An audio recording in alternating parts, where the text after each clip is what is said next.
right, this is Jason Shadrick with PremierGuitar.com, and as you heard, we are here with Dweezil Zappa on stage. Zappa plays Zappa tour, and today you're going to walk us through the guitars and the effects and all the other toys you have that make noise around here. Yep. And tell us a little bit about the guitar you have here. It looks like, for Zappa fans, it looks probably very familiar. Yeah, this is a brand new guitar that I'm starting to use on tour, and it's a replica of the Roxy era SG that my dad played. And that one started its life as an SG special with P90s, and it didn't have a vibrato originally, but he added that stuff to it. And the funny thing is that, he could have just got another guitar that had all that stuff. But there was something special about the original guitar because he kept modifying it for years. And it had a blonde headstock, which you can see is replicated here. And the two switches are for putting it in series and also putting it out of phase. So it gives you some pretty cool options for tonal varieties, and particularly when you have it out of phase, it has this kind of almost Brian May sound. So here you can hear it without it.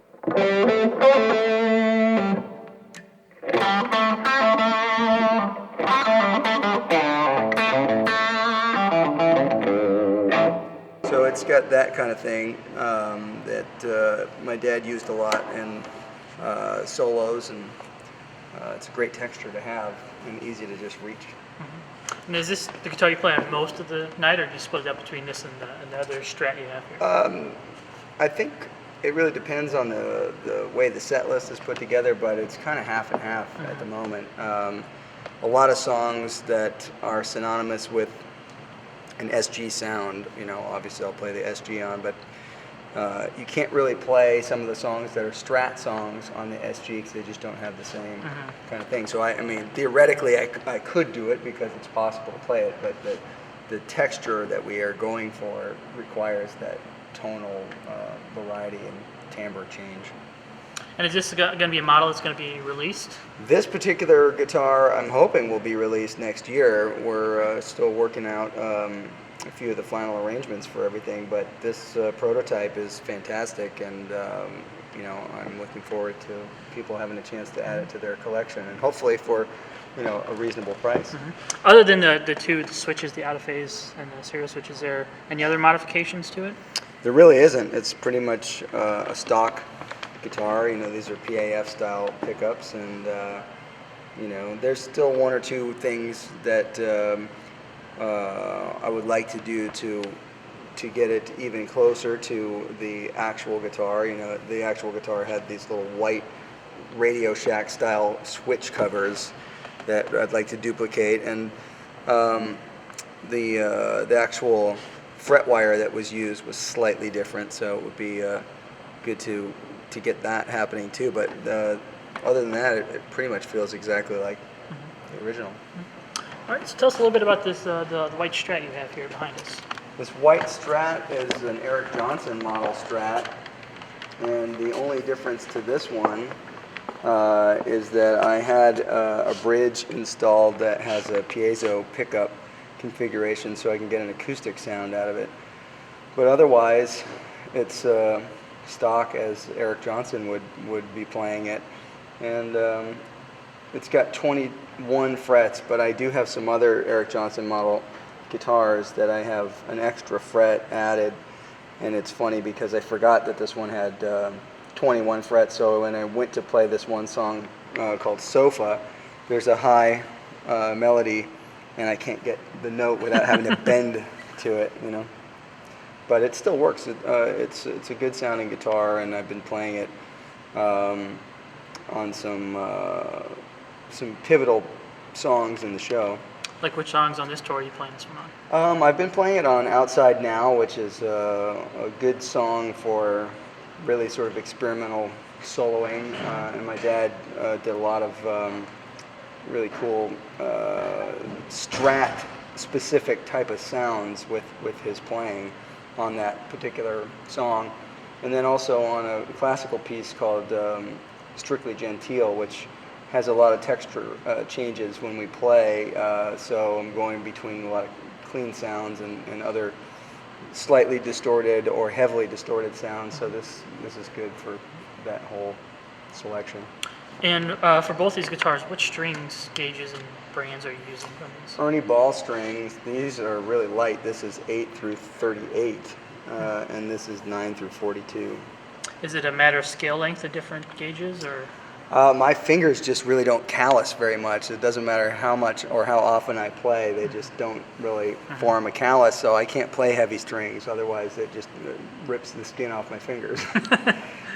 So you're getting pretty light on these, not like Billy Gibbons light, but still pretty light. It's pretty light, but my dad used to play sevens at one point in the middle 70s. You know, he always picked really light, and he was using these little jazz picks, the teardrop-shaped ones at that point. Over the years, you know, he graduated to some slightly heavier strings, but he never went higher than 9 through 42.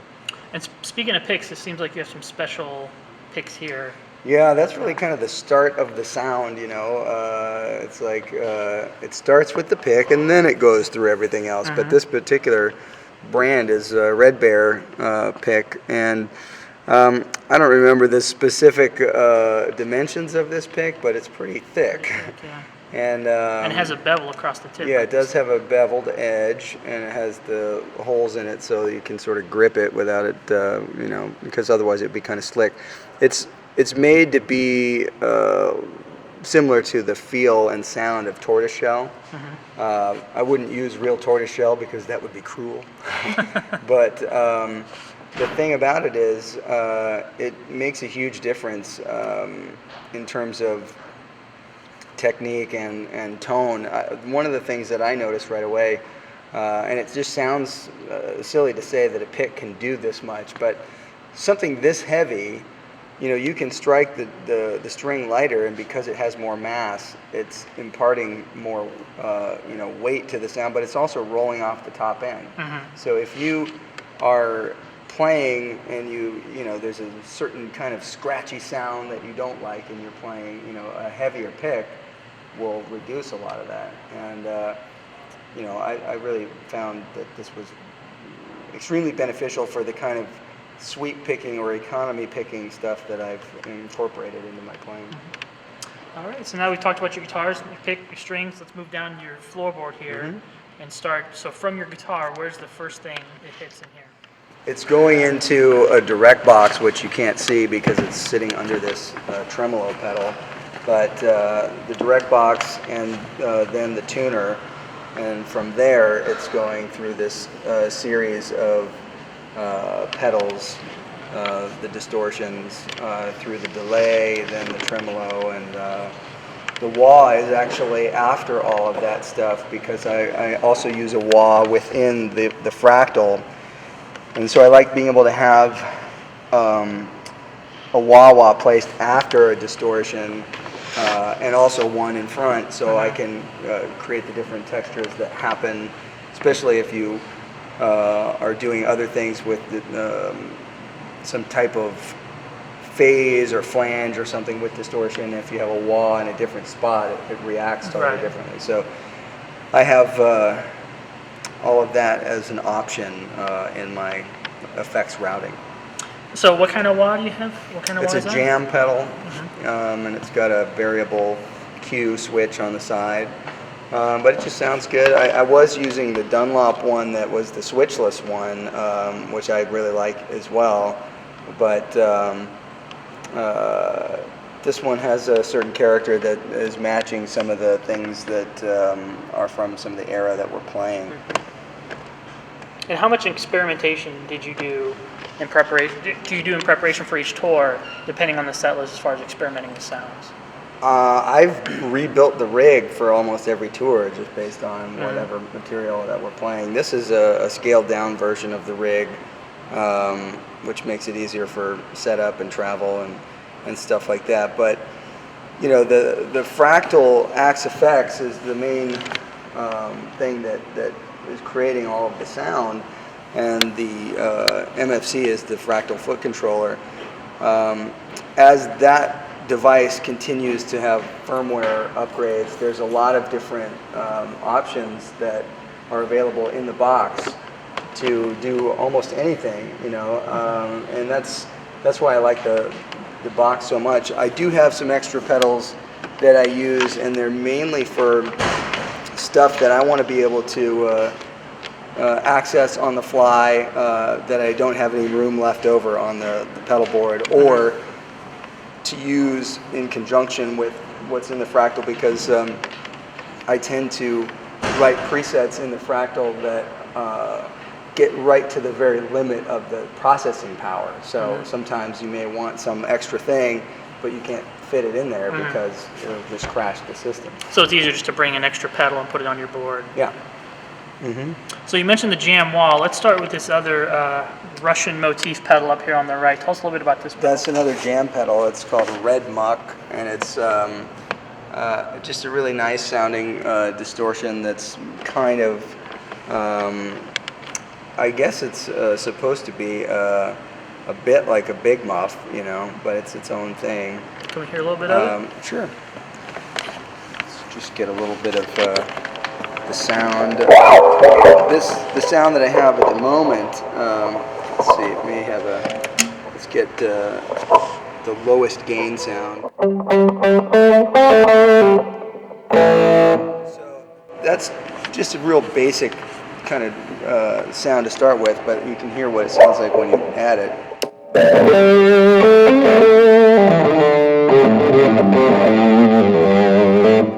And the thing about it is, I don't have specific presets set up where I know I'm going to use that pedal or not. So sometimes it's a bit of a surprise what it will sound like with whatever preset you have. Right, yeah. And which guitar, like, you know, it's got a really sort of round and fuzzy kind of sound, which helps when I'm using the treble pickup on the Strat, you know. So it really just depends on where I am preset-wise as to, you know, what I'm going to step on or go for. But I use that one a lot in conjunction with this tremolo pedal, because it helps it freak out. One of the things that's interesting about the tremolo pedal is that it's set up to be just a normal tremolo pedal, but I was using an expression pedal with it, and the one that I ended up using somehow is mismatched for it, and it made it do some sort of internal feedback thing, which sounded all messed up, but in a great way, which is, so I just left it. You know, so, but you can see, like, for example, you know, if I turn that off, we get this sound.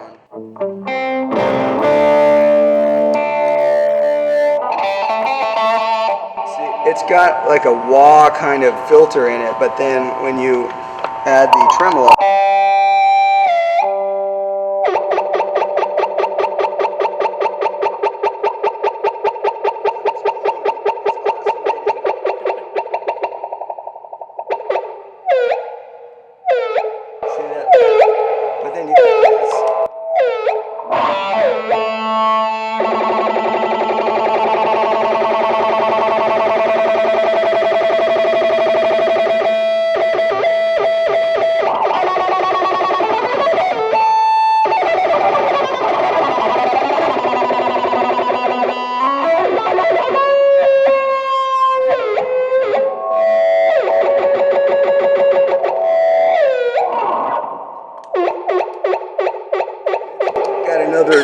another one that you know, you can change the speed. One you can alter it as you go, and one stays constant. So. And was that a complete total accident? Not, you know, you kind of stumbled upon one day? Yeah, it became a total accidental thing, but then I liked the sound, and so now I think we're going to actually put a pedal together, a version of this pedal that will specifically make that sound on purpose. You know, so that might be something that will come out for next year.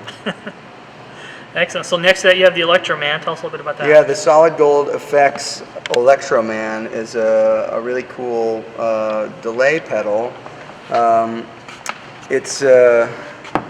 use it right now mostly for really short delays that I can then hit this other switch on there that will make it feed back. You know, it's sort of just another textural thing. So again, you get like this kind of sound. then if you want that to continue, but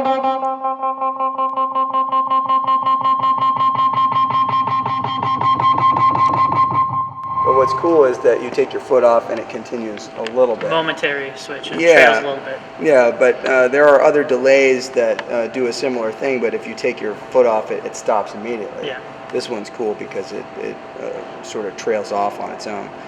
And so I'll use that for different textures here or there, just a random, feedback moment. So that one's pretty cool. And then the Formula 76 is just a really nasty sounding 60s fuzz with a bit of an octave.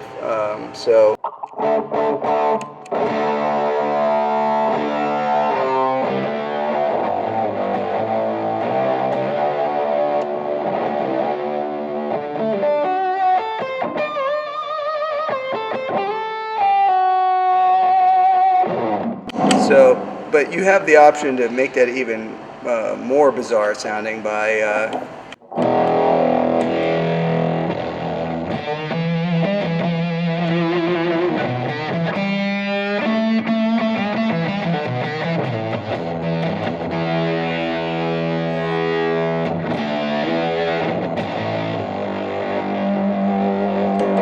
I use that on Who Are the Brain Police because it's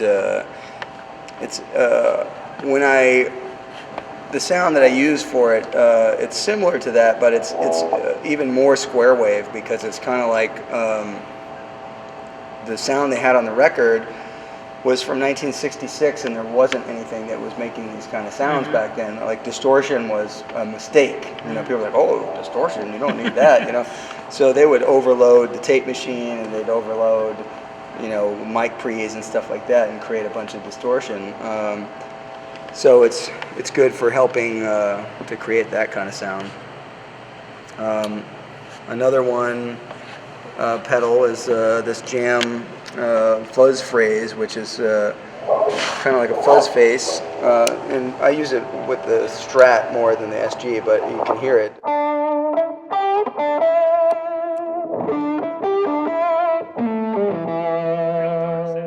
But the thing is, it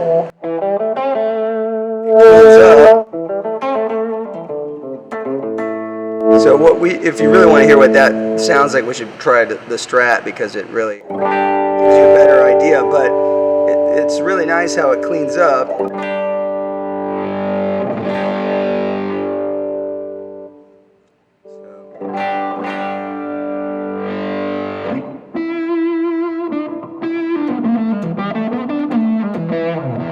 So it's got that kind of fuzz face sound, but I use it to just kick things up a little bit and then sort of roll it off to clean it up when I need to, and it works great with the Strat. And then this Ecstasy Bogner pedal is really something that I use to be the next gain stage level for a solo, or if I'm playing and I can't hear what I'm doing very well and I need a boost, I can use this for that as well. So, again, this particular sound is not a sound that I use all the time with this particular pedal, but you'll see it will add more gain and jump up.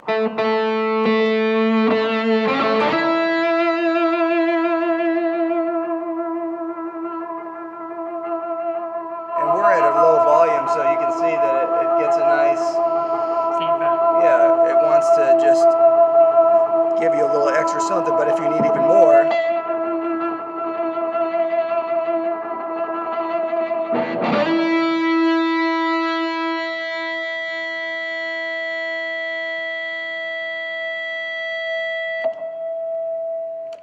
So the thing about it is it's just little gain stage boosts, so you can improvise and get what you need on the fly, and have it be controllable and not too noisy. And that's what's really cool about this pedal, is that it also cleans up really well you can use it in front of a clean sound, and it actually sounds like a distorted amp when you put it on. It doesn't sound like a fuzz pedal.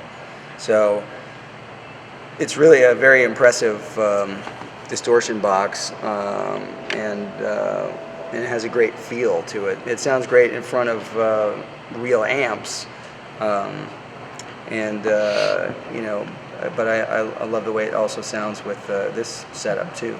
And speaking of putting those in front of amps, for these pedals, do you put them in front of your fractal units, or do you put them in the effects loop? Or? It's all in front of the fractal.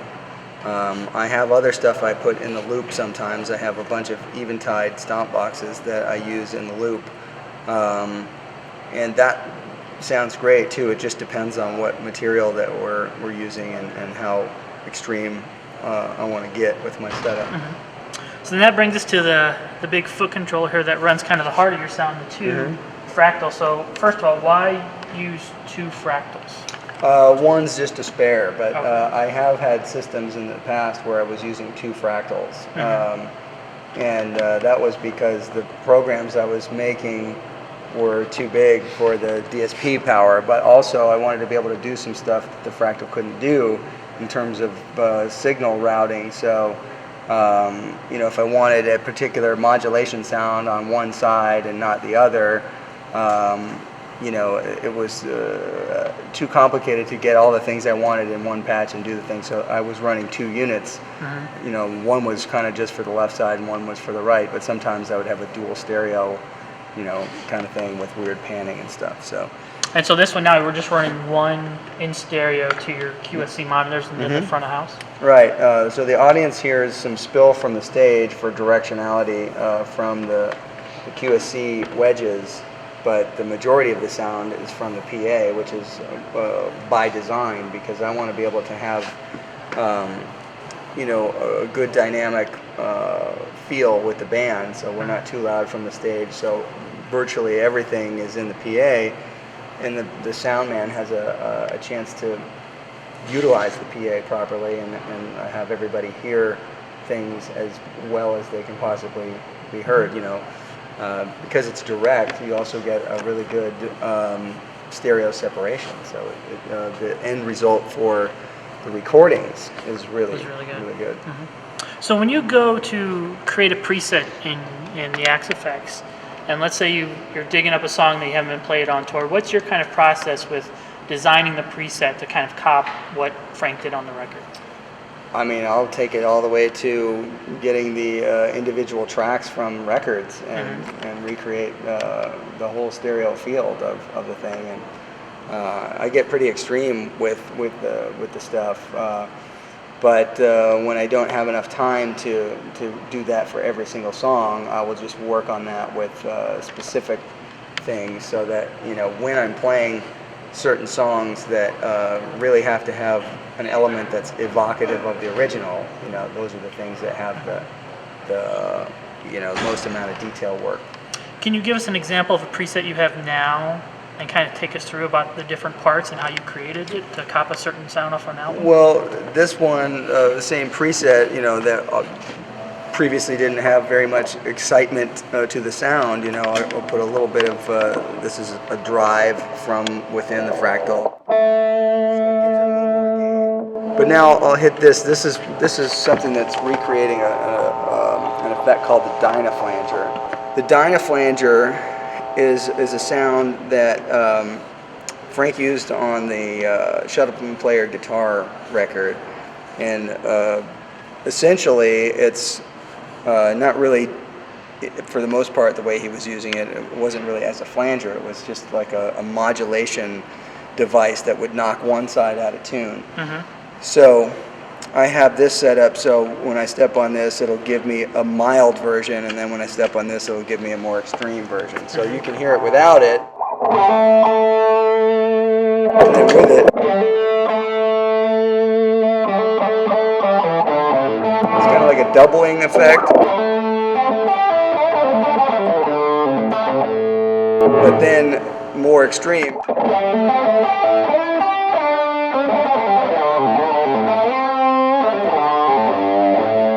Now the thing about it is when you use a wah with it, that's when it really gets extreme, because it does this kind of thing where certain things get accented, and it feels like the stereo field is moving. So it's a cool thing.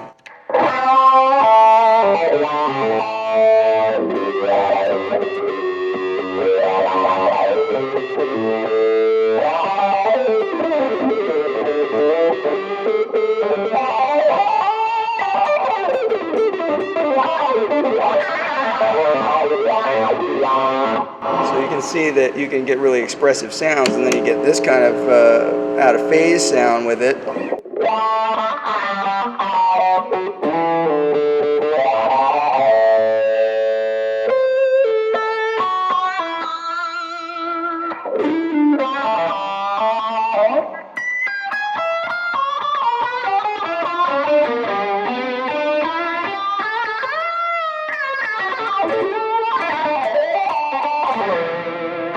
So you can really get cool expression out of the wah and that effect, and it has a really cool stereo image. Cool. With all the presets that you use throughout the night, does each song kind of have its own preset, or do you have kind of a group of like 5 or 6 that are kind of your main points, and then you can add pedals in throughout the night? There's probably about 7 or 8 banks of stuff, 5 sounds in each bank, but under each preset you could step on it and it will give you an alternate preset. So essentially you could have 10 per bank. Each alternate preset could be selected from anywhere. So you can have a rhythm sound and then step on the same button and go to a lead sound, or you can go between clean and dirty, or you can do lots of stuff. I mean, I have a lot of presets that have all kinds of different things going on. Like if we go to this one, for example, underneath the pedals, there's different things that I can do with the expression pedal. Like, for example, this one has a wah here. And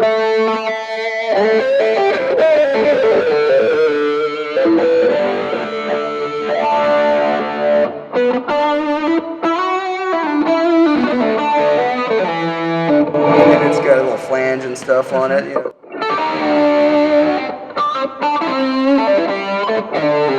And then right here, with a very little small move, I can turn on this sound.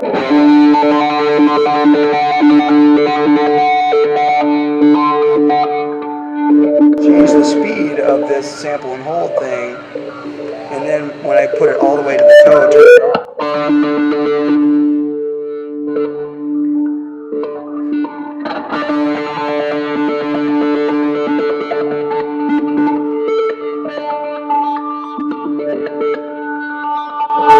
So it's a cool thing to be able to control, the range with your foot, and really dial something in while you're playing. So that's always good, and it's also good to step on other things to make more noise,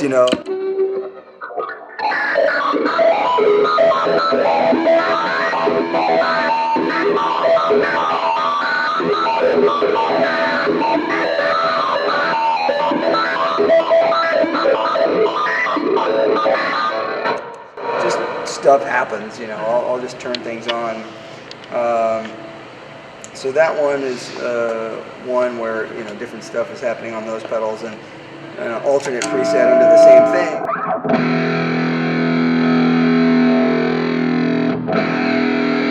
It's an octave that comes in, so.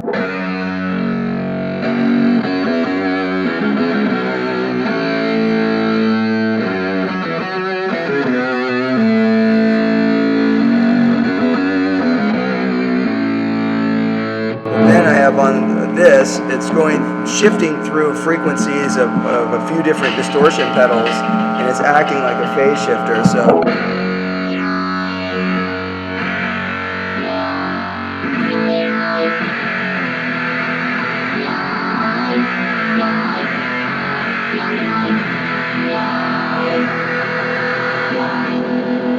So that's a cool thing to be able to control a phase like a wah, you know. How do you not just get like locked in a wormhole some days and just spend all day just? Well, you probably do, right? I do. Yeah, yeah. I mean, weeks at a time.